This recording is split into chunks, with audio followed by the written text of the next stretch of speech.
কখন যাব? 6:30 নাগাদ তুমি চলে এসো, আমি আছি।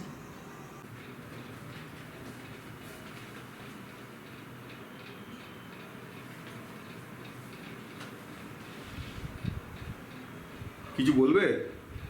হ্যাঁ, মানে একটা কথা কি ব্যাপার? বলছিলাম, আমি একটা এনজিওতে ভাবছি জয়েন করবো। এনজিও?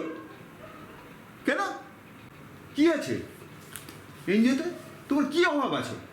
না মানে বলছিলাম, আমি তো সারাদিন ঘরেই থাকি, ছেলে মেয়েরাও বাইরে বড় হয়ে গেছে সব, তাই আর কি। এনজিও তার মানে সেই সকাল থেকে তুমি বাইরে বাইরে ঘুরবে টোটো করে, বাড়ির বউ হয়ে? তোমার কি অভাব আছে আর দরকারই বা কি?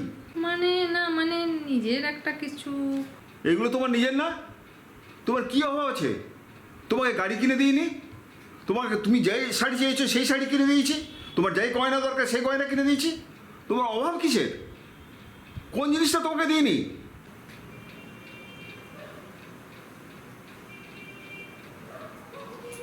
না মানে আচ্ছা দাদা, আমার সঙ্গেই তো যাবে।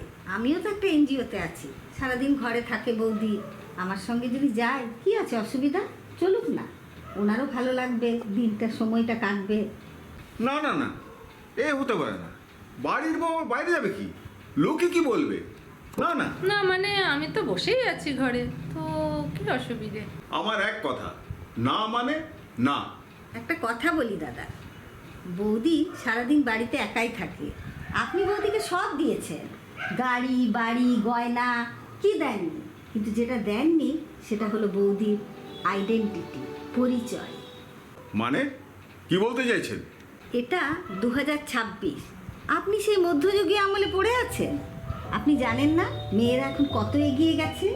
আজ থেকে বৌদি নিজের পরিচয় বাঁচবে, নিজের অস্তিত্ব তৈরি করবে।